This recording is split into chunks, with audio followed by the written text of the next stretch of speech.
नमस्कार दोस्तों, Sam inspired में आप लोगों का स्वागत है।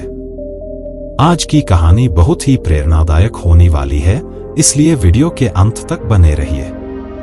जीवन में प्रत्येक व्यक्ति सफल होना चाहता है और उसके लिए प्रयास करता है, लेकिन कई बार प्रयास करने के बावजूद परिणाम हासिल नहीं हो पाता। गौतम बुद्ध की इस कहानी में सफलता का मूल मंत्र बताया गया है, जो सफलता प्राप्त करने में मददगार होगी और सफलता आपके कदम चूमेगी।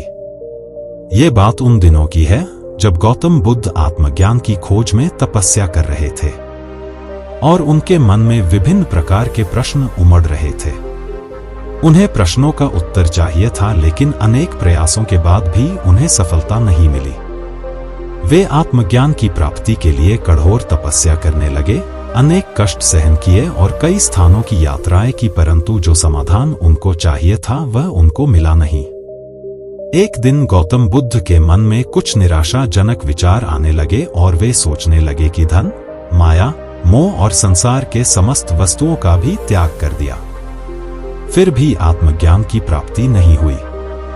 क्या मैं कभी आत्मज्ञान प्राप्त कर सकूंगा और मुझे आगे क्या करना चाहिए? इसी प्रकार के अनेक प्रश्न गौतम बुद्ध मन में सोच रहे थे। गौतम बुद्ध को तपस्या में सफलता की कोई किरण नहीं दिखाई दे रही थी और उन्होंने अपने प्रयासों में कोई कमी नहीं छोड़ी थी। वे उदास मन से इन्हीं प्रश्नों पर विचार कर रहे थे, तभी इसी दौरान उन्हें प्यास लगी और वे अपने तपस्या से उठकर जल पीने के लिए नदी के पास गए। वहां उन्होंने एक अद्भुत दृश्य देखा। वहां एक गिलहरी अपने मुंह में कुछ फल लिए नदी के पास आई और फल उसके मुंह से छूटकर नदी में गिर गया। गिलहरी ने देखा कि फल पानी की गहराई में जा रहा है।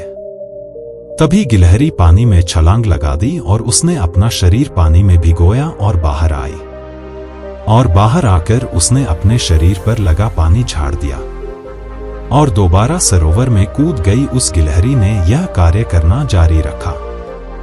बुद्ध उसे देख रहे थे, लेकिन गिलहरी इस बात से अनजान थी और वह लगातार अपने काम में जुटी रही। तभी बुद्ध सोचने लगे, ये कैसी गिलहरी है जो नदी का जल कभी नहीं सूखा सकेंगी, लेकिन इसने हिम्मत नहीं हारी और वह पूरी शक्ति लगाकर नदी को खाली करने में जुटी है।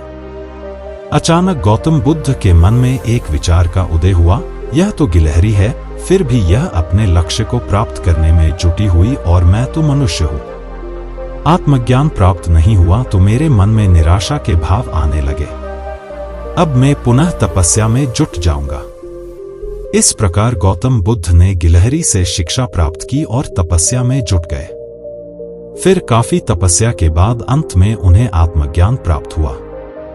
दोस्तों, गौतम बुद्ध की शिक्षाप्रद कहानी से हमें सीख मिलती है कि जीवन में हमें असफलताओं की वजह से कभी हार नहीं मानना चाहिए और ये जो भी असफलताएं आती है उनसे हमें सीख लेकर आगे बढ़ना चाहिए।